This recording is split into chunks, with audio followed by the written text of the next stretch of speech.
today, we are so pleased to have our speaker return for what will promise to be another fun, educational, and very interesting lecture.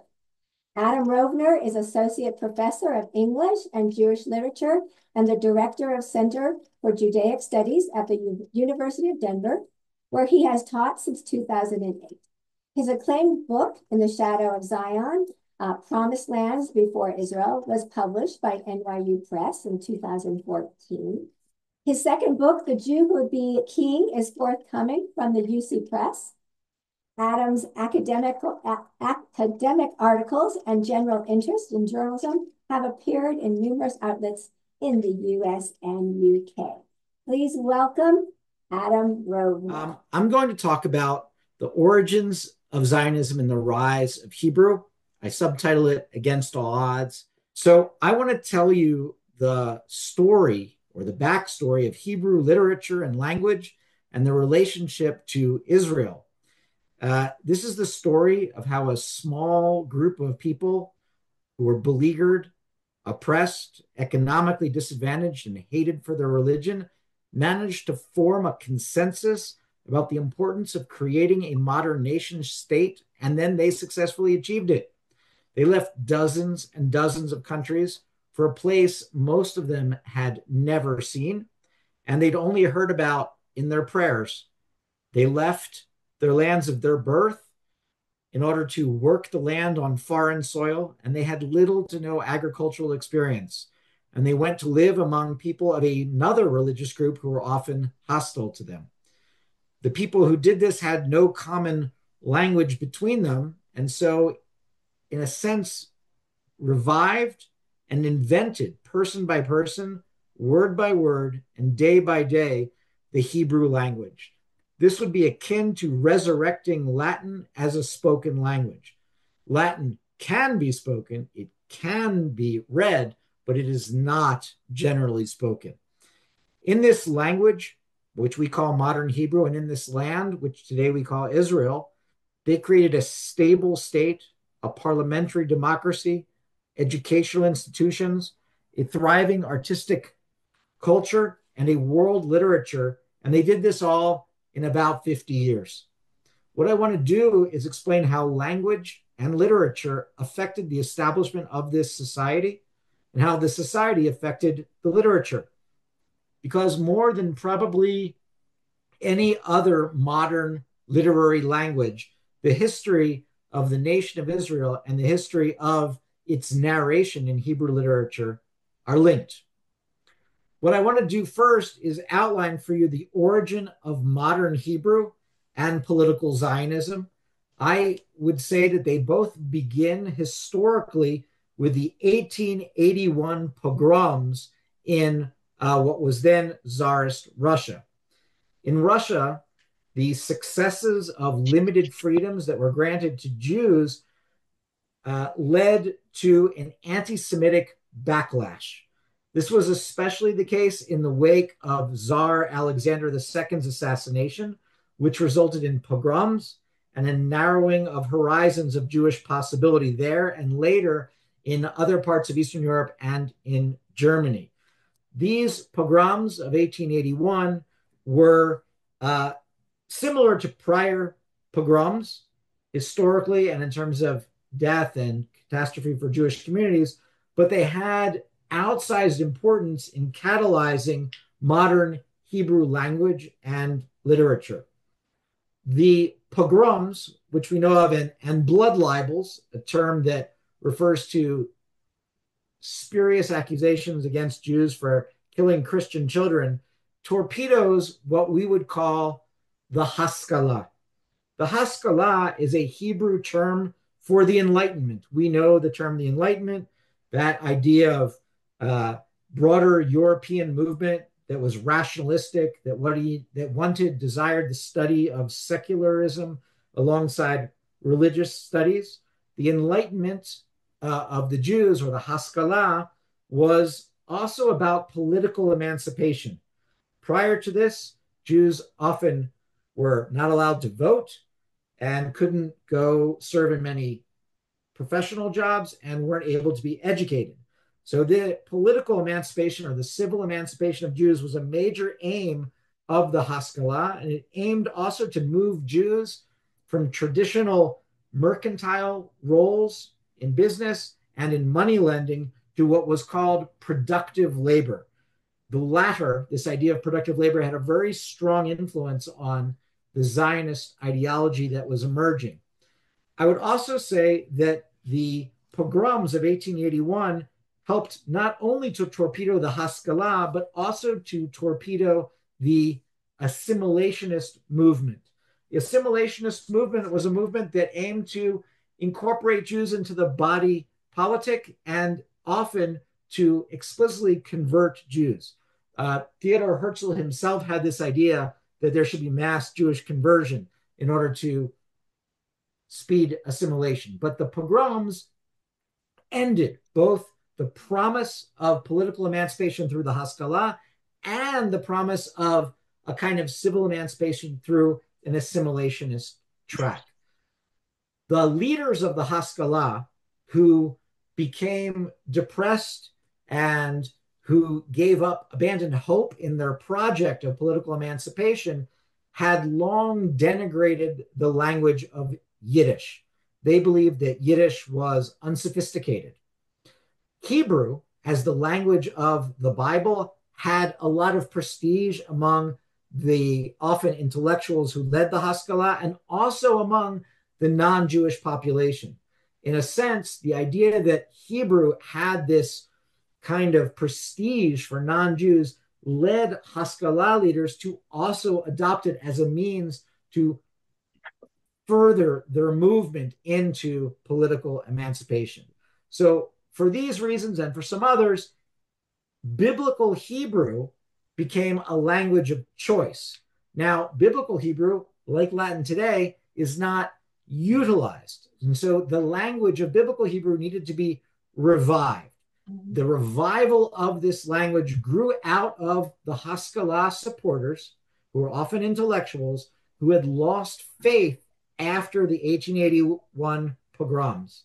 The failures of the Haskalah and the failures of political emancipation under the Russian Tsar regime led to the emigration from Tsarist Russia to Europe and to the US, sometimes 100,000 individuals a year. Of those Jews who remained in Tsarist Russia, many were attracted to the promise of revolutionary movements, communism or socialism writ large. But there was a group there who was not revolutionary. There was a group there that did not have widespread appeal, and it came to be the foundation of today's modern political Zionism. That group was called the Chibat Zion, the lovers of Zion, you could say. I want to look now more closely at the linguistic origins or the context for early Hebrew language and literature. We just talked about the history of it. Now I want to focus in on the language. And in terms of language, Eastern European Jews, Tsarist Jews, were polyglot. That means they spoke a lot of languages. But Yiddish was, if there was a shared language, it would have been Yiddish. Hebrew, again, was an ancient language. It was the language of liturgy, of prayers, of rabbinic argument. National languages, Russian, Polish, Lithuanian, Ukrainian, were for communication to non-Jews. So Jews often spoke Yiddish, they read or prayed in Hebrew, and they often spoke a couple of the local languages to communicate with their non-Jewish neighbors or trading partners. The Chibat Zion, this movement here, which you see a lot of very well-bearded men, supported Hebrew as an effort to modernize Jewry. They supported Hebrew as opposed to Yiddish. In the late 19th century, Jewish writers used both Yiddish and, to a lesser extent, Hebrew to write creative works, but the Chibat Zion group really wanted to promulgate Hebrew as a language. Why Hebrew? This is a long question. Let me say that Hebrew, as it was being revived, borrowed from other languages: Aramaic, Yiddish, Russian, English, Arabic. All of these languages and other languages were Hebraized. By importing Yiddish idioms that were spoken by people into Hebrew through translation, early speakers, readers, and writers of Hebrew helped to assimilate the past of biblical Hebrew to a new modern condition. So, in some senses, you could say that modern Hebrew language and literature were formed through translation. There are actually theories that Yiddish survives today in Hebrew based on the translation of many expressions. I don't necessarily hold to that, but it is clear that there are idioms that were directly imported, directly translated from Yiddish, from Russian, and from other Eastern languages into Hebrew. Now, in this era, we're talking here about the late 19th century, the early 20th century, writers who were associated with the Chibat Zion began to switch writing only to Hebrew. They left Yiddish behind. By leaving Yiddish behind, they abandoned some of its advantages because Yiddish was a dynamic language. It was a living language. It had folk idioms. Hebrew did not. The advantage that these people, the Chibat Zion, saw in Hebrew was that it already possessed a really well-regarded canon of literature, rabbinic sources, poetry, post-biblical poetry, the Bible itself. But of course, the disadvantage is obvious. It was a language that didn't have a contemporary means of communication and didn't have an idiom. But Hebrew did possess one significant advantage over Yiddish, and this is the advantage the Chibat Zion clung to. That was that Hebrew implied a national autonomy because it harkened back to the last era of Jewish freedom, the Jewish freedom that was ended in antiquity when sovereignty was ended more or less in the year 70 of the Common Era, less than 40 years after Jesus was born. So from the 1890s, say, to the 1920s, this group of Chibat Zion and their descendants moved the center of Hebrew not to Palestine, not to synagogues. They moved it to a modern city, a port city called Odessa in Russia. It was called the Russian Jerusalem. Odessa in the late 1890s was full of Hebrew publishing houses, of schools of Hebrew, and importantly, periodicals, newspapers, magazines. Odessa was where the very first generation of modern Hebrew writers flocked. If you know some of these names, you may have heard of Chernyakhovsky. You may have heard of Chaim Nachman Bialik. You may have heard of Achad Ha'am. These were the writers who were flocking to, as I said, Odessa. But in the 1920s, this all came to an end after the Bolshevik Revolution. Hebrew study and Zionism were outlawed. And so the Chibat Zion, Hebrew publishing, Zionist activity itself moved from Odessa to Germany, to Berlin. And their writers like Shai Agnon, the only Hebrew Nobel laureate, moved there temporarily. Some of them then later went on to what was at the time in the 1920s British Mandate Palestine. Along this route, we see a lot of dislocation. We also see that they left behind Jewish tradition. Orthodoxy grew fainter, and secularism as an ideology that Zionism absorbed grew. In other words, they grew more distant from their traditions. So this leads us to what I would call a solution to the Jewish question.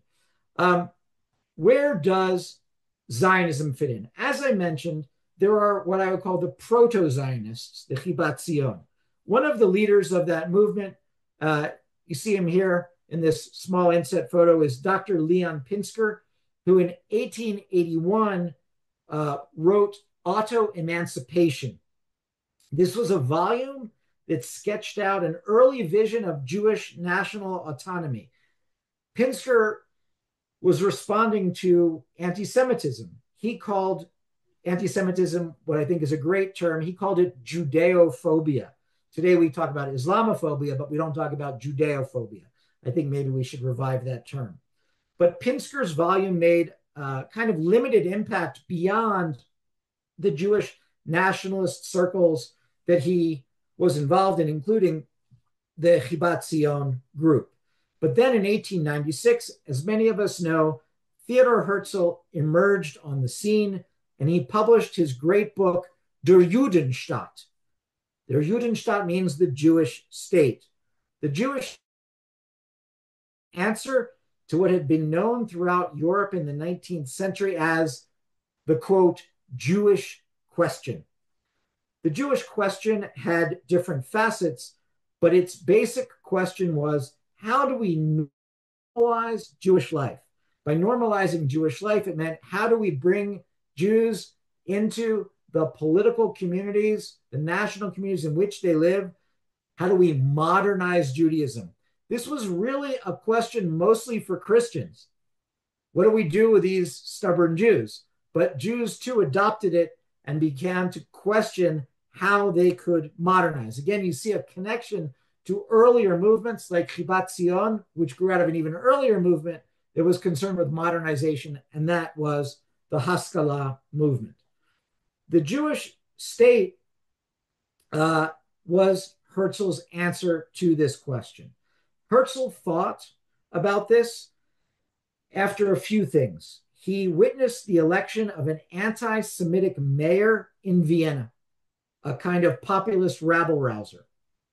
He witnessed an anti-Semitic conference being organized in France. The anti-Semitic conference in France grew out of the Dreyfus trial, the trial of Alfred Dreyfus, a Jewish military officer who was publicly humiliated for false charges, and there was an ensuing anti-Semitic vitriol directed against Jews in France. France, which was the place then considered to be the greatest guarantor of Jewish civil liberties.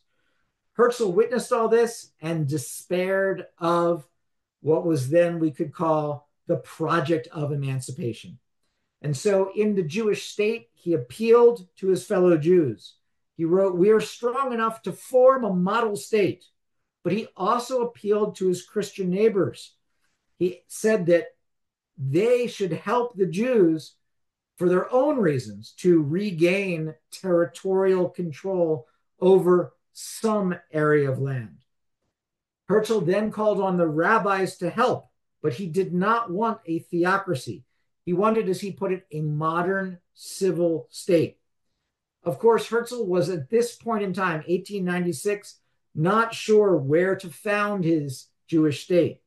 He explicitly asks in Der Judenstaat, he says, shall we choose Argentina or Palestine? Hebrew wasn't a part of his thinking at all. In fact, in his later science fiction utopian novel called Alt Neuland, Old New Land, he imagined that the citizens of his Jewish new society would speak German rather than Hebrew. To Herzl, the idea of creating a Jewish state was much more realistic than the revival of the Hebrew language, which he himself did not know. His political program for a territorial solution, either in Argentina or Palestine or somewhere else, galvanized Jews across Europe and across Russia. It spread to the US. It spread even to South Africa and South America.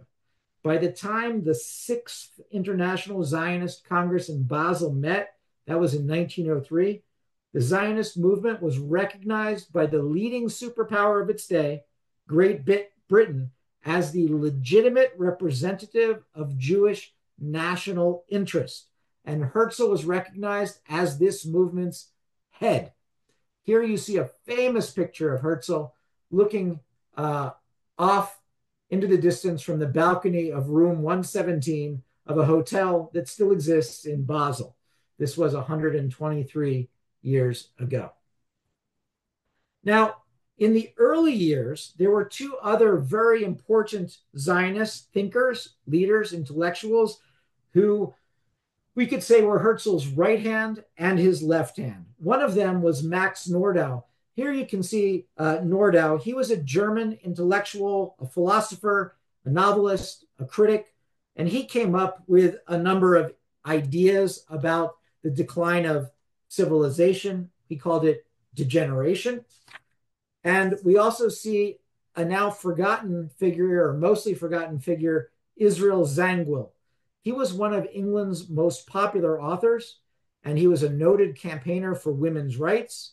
He was undoubtedly the most famous Jewish author in the English language. He was friends with presidents, members of parliament, and people in the royal family in England. He actually came up with a phrase that you all know. It's a phrase that is well known in America. It is, in fact, the metaphor by which we describe America's acceptance and assimilation of immigrants. He came up with a phrase, or at least popularized the phrase, the melting pot. He did this in a play he wrote in 1908. It was performed in Washington, D.C. Former President Theodore Roosevelt was in the audience. He loved the play and then took up the phrase, the melting pot, in his usage. These people, Nordau and Zangwill, again, mostly forgotten, but were extremely important in leveraging their own political capital, intellectual capital, cultural capital to catapult Herzl into the foreground of the Zionist movement and allow him to be recognized as the leader by Great Britain, at the time the preeminent power. So we don't want to forget either of them. Here we have a picture of a soccer team, the Hakoach team from the 1920s. This is an example of something that Nordau helped popularize, an idea of musculjudentum, Jewish muscles, along the lines of the Haskalah idea to move Jews into productive physical labor. Zionism took up this idea in the idea of Jews should be physical laborers, and for that they needed to have strength of body.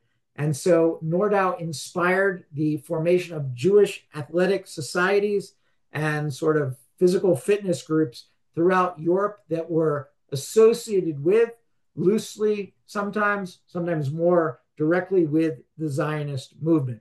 So you can see it had actual practical social impact. Now, Herzl died in 1904.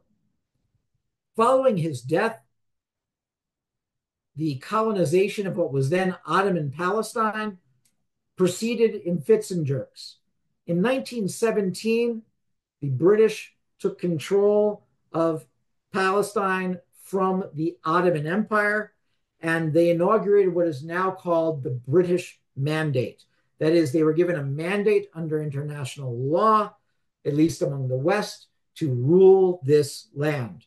1917 was also a fateful year elsewhere. It was the same year as the revolution in Russia, and as we've already spoken about, this spurred mass immigration to Europe and to the US. It also spurred a number of Jews to enter mandatory Palestine in greater numbers. Their life in Mandate Palestine changed the fledgling Hebrew language. The dislocations of the 19th century, such as the movement of Jews from place to place, war, the disintegration of religious life, and the splintering of Jewish community, encountered even greater dislocation after the Bolshevik Revolution and the same year the British took over Ottoman Palestine, and Jews began to go both to the West and to Palestine. This is a reason that some scholars have called Hebrew literature itself a vagabond literature, because these dislocations were not just country to country, province to city. They were also from Old World to New World and into the mostly unknown for them land of their fathers, biblical land of Israel. They arrived in Mandate Palestine as young people. Mostly they came without their parents. They were often teenagers or young 20s. This was a country without parents. It was a kind of never land, I guess. And in this country, they had to form a national language, they had to form a national literature, and they had to form a national culture. One scholar has likened this to the process of building a boat while you sail on it. But of course, these people didn't know how to build a boat, and they were all teenagers. When you consider the massive undertaking, it's amazing that it ever managed to work at all. One of the men responsible for helping to forge this language stubbornly, day by day, week by week, was a man named Eliezer ben Yehuda. Whoop, I moved that. There you go. There you see Eliezer ben Yehuda. He was a journalist and a lexicographer. He wrote dictionaries. And he arrived in that fateful year of 1881.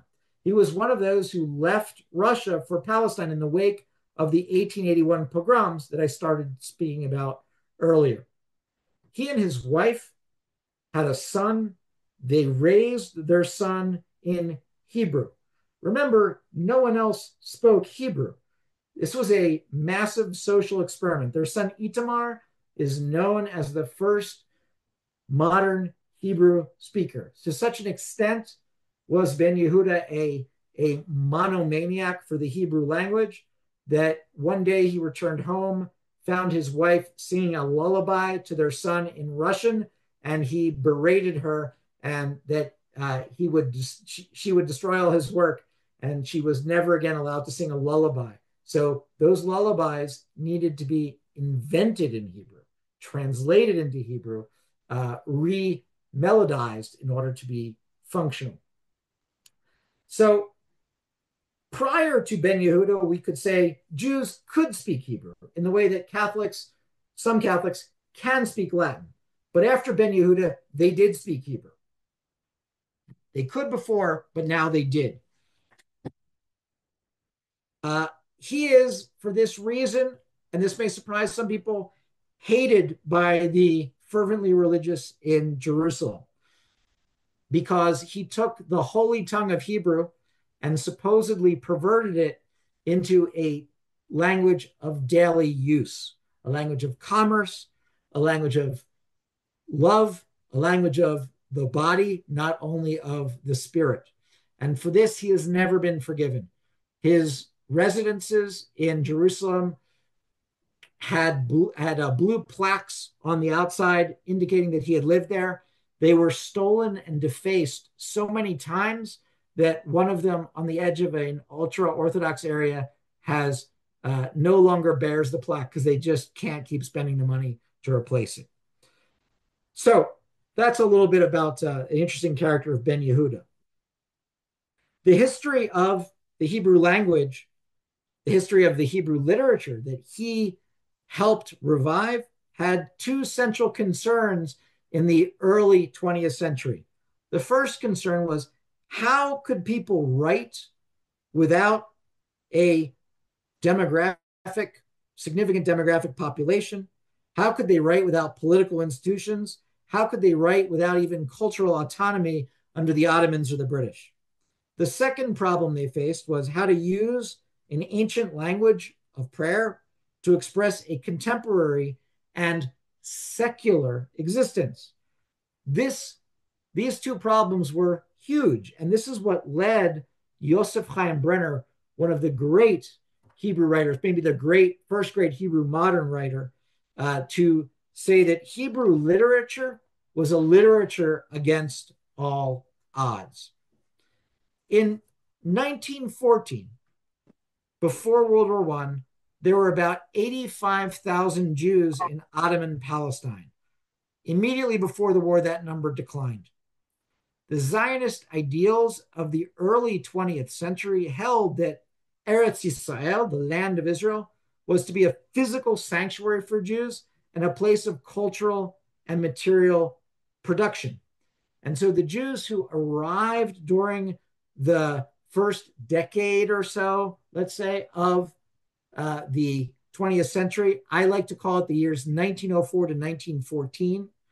That 10-year period, 1904 to 1914, was a period when Jews moved to Israel, created a linguistic and a social culture that grew out of the value that was placed on Hebrew language by Ben Yehuda and by the Zionist movement at large. In fact, Ben Yehuda was so fervent a partisan of Hebrew language that he actually supported the idea of creating a Jewish state in East Africa, today's Kenya, because he thought that it was easier to establish Hebrew among people who did not have a written language and a long linguistic culture in Western Kenya than it was to be among a majority Arab population at this time, the first, say, 1903, 1904.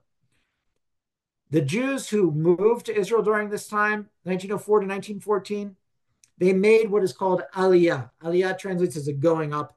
Many of you are probably familiar with that term. This period of time, this decade, was when the first kibbutz was founded, when Hebrew is really revived successfully. It is also when Tel Aviv is founded. Tel Aviv was founded in 1909. Interestingly, this city connects very clearly with Zionism and with the Hebrew language. Tel Aviv is the only city I am aware of in the entire world named after the title of a science fiction novel. That novel was Herzl's Alt Neuland, Old New Land. When that novel was released in 1901, it was within a month or two translated and published in Hebrew as Tel Aviv. Tel meaning a kind of layers of history, and Aviv meaning spring. So it's a nice poetic metaphor for the notion of old new land. Now, in 1909, as I said, this country is founded. Here you see a famous picture of the founding of Tel Aviv among the sand dunes, and below it a photograph from a few, maybe a decade ago that I dug up. 1904 to 1914 was a period of time when about 35,000 Jews, mostly from Russia, came to Ottoman Palestine. Most of these Jews were escaping from anti-Semitism, from bad economic situations, from persecution. Many of those who went to Palestine during this time couldn't get into the US, couldn't get in elsewhere in Western Europe. Historians estimate that only about half of the 35,000 Jews who arrived on this aliyah during this decade were ideologically motivated. Let me give you a sense of the demographics here. In 1904 alone, the first year of the decade I'm talking about, 106,236 Jews immigrated to the US. The largest immigration numbers to the US was in 1906, when over 150,000 Jews came to the US. In all, in the period of 1904 to 1914, about 1 million Jews came to the US. This is the same decade that saw 35,000 arrive to Ottoman Palestine. So you can see how unpopular a choice it was. Even in Argentina, 80,000 Jews arrived in that decade. So this to me indicates how the Zionist ideology at this point in time was weak. It only had a tenuous hold, a weak hold on the Jewish masses. Partly this was due to established patterns of orthodoxy, and again, Zionism was secular and considered radically so. Partly it was due to the difficulties of even getting into Ottoman Palestine. Partly it was due to Eretz Israel's lack of industrialization, and partly because Zionist officials themselves actively discouraged Jews without money or without the needed skills from even coming in the first place. When we think about the mass exodus of Jews from Russia and Eastern Europe, it's not surprising that the relationship between diaspora, those million or so Jews who went to the US, and Zion, the 35,000 or so Jews who went to Palestine, remains a part of the linguistic and culture, the rift between the diaspora and Zion, we can say. How did this express itself? there was concern that in Zion, in Eretz Israel, that the Jews would perpetuate the way of life that they had had in Eastern Europe. And this was matched with an expectation that life in Eretz Israel would change Jewish society, would change Jewish individuals, would even change their physiology. This contradiction or anxiety expressed itself in the literature that was written at the time. This was a literature that was poised between hope and despair.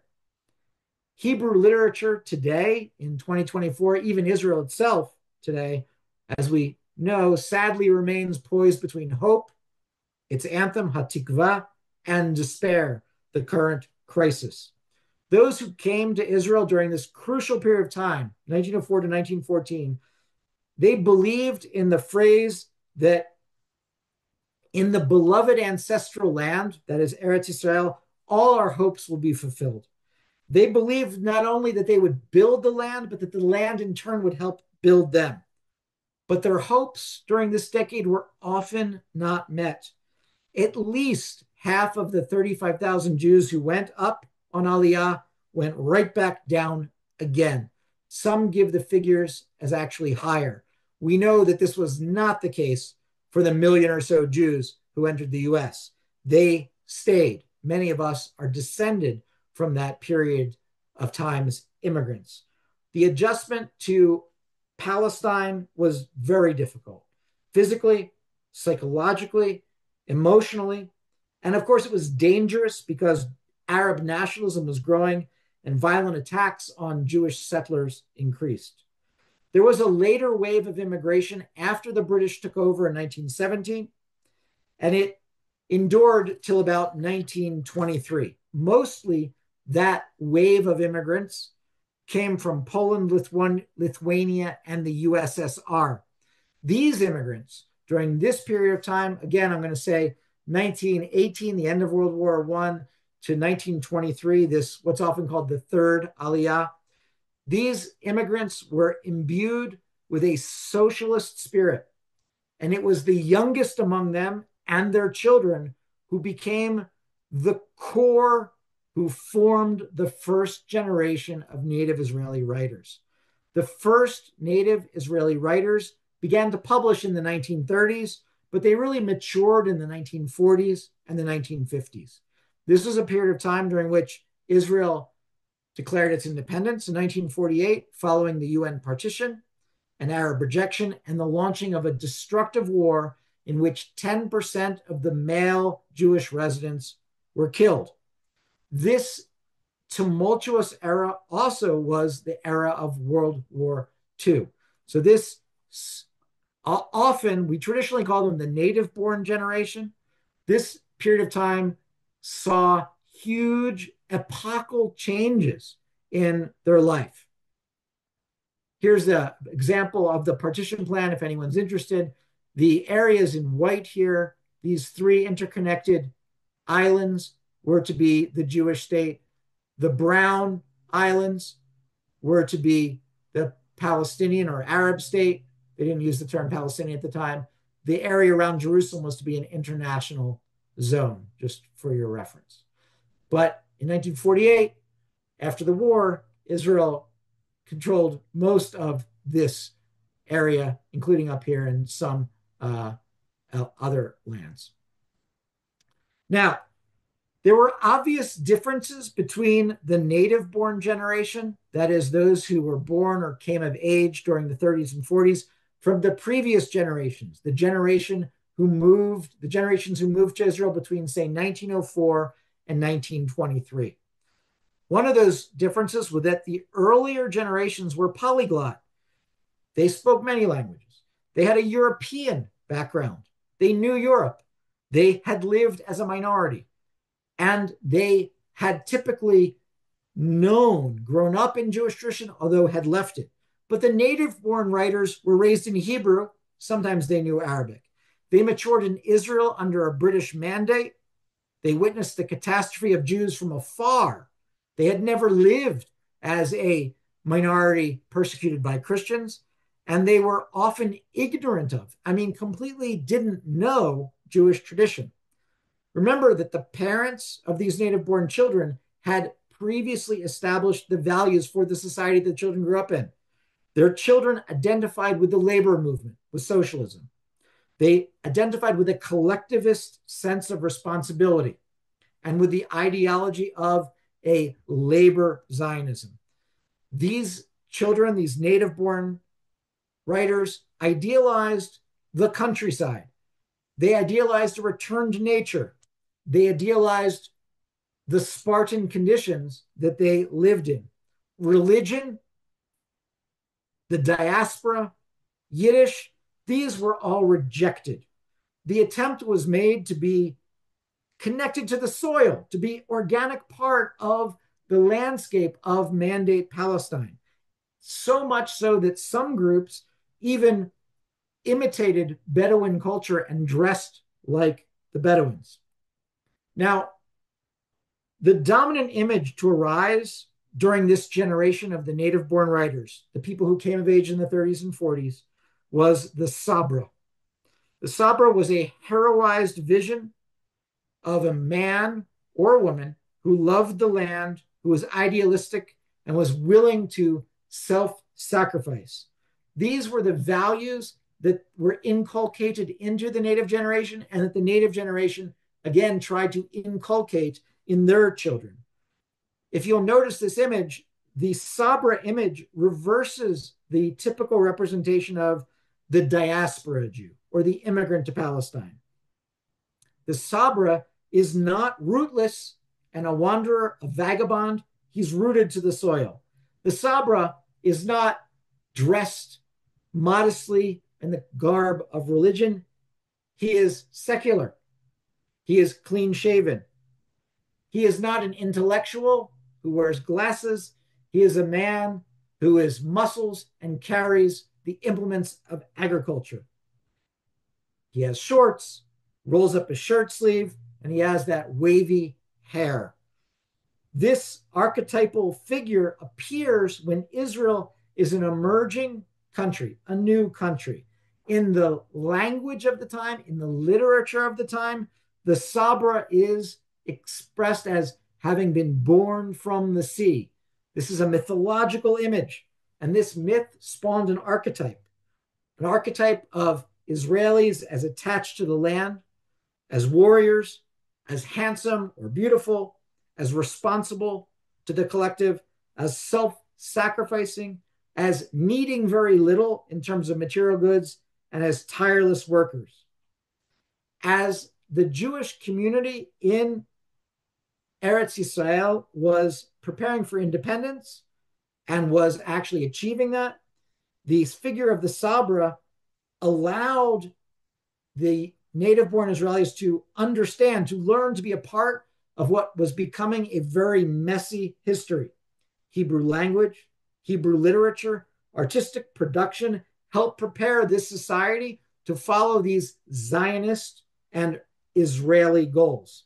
It actually encouraged a kind of blurring of life and literature that in many ways really worked by preparing a society for sacrifice, for communal responsibility, and in some cases, for a self-sacrifice that involved death. The desire to get rid of the diaspora Jew identity became a central focus of Israeli society post-1948. This is interesting to me because in American Jewish literature, in American pop culture generally, we've talked about this if you came to my talk on humor, the dominant image of the Jewish male in American culture is the shlemiel. The shlemiel is bookish, physically unimposing, tied to his mother's apron strings. He's neurotic and he's a fast talker. But this figure, the shlemiel, is almost entirely absent in Israeli literature and popular culture.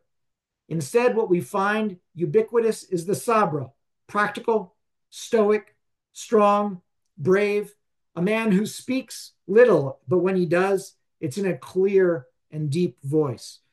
If we think about the shlemiel and we think about the Sabra, we can see the differences between the diaspora and Zion And this is one of the many reasons why Israeli Jews and American Jews find it difficult sometimes to understand one another's values.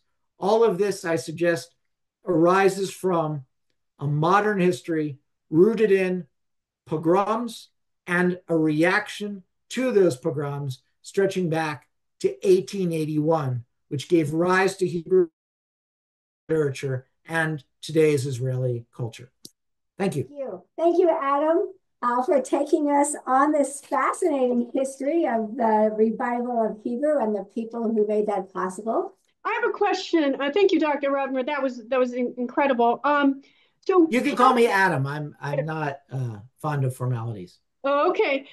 So we see how through your lecture how Hebrew was embraced, but how does the language itself go from archaic to today? I mean, was it the writers of the books introducing new words?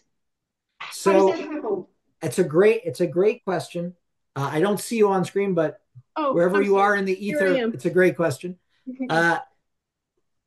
So people like Eliezer ben Yehuda, he's often singled out, but he's not the only one. They helped to invent words. And so, for example, there was no word in biblical Hebrew for ice cream. In Hebrew, it's glida. There's no word. What do you do? There's ice cream now in the modern world of 1900. How do you find a term? So he would go back as a philologist into the biblical Hebrew and try to find a root word. In Semitic languages, roots are almost entirely three letters, and he would find one that could be adjusted to a kind of regularized grammar that he and others invented to fulfill that need. Suddenly we had airplanes.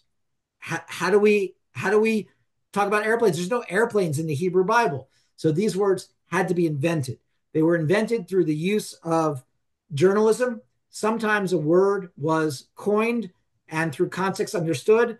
The exaggerated way to put it is that people would like to say that a word was needed in the morning, published in the afternoon in a newspaper, and by the evening people were using it. That's likely hyperbole, but the formation of a Hebrew Academy for Languages, as they have for France and Spain, in France and Spain, this helped to create standards, and the relatively small Jewish population and very homogenous. Most of them were from Eastern Europe and Russia in the period of time between 1904 and 1923. These Jews were mostly homogenous, and that also, and small numbers, that helped to speed the creation of these terms and the adoption of these terms. Hebrew remains very porous to foreign terms as well today. Does that help answer?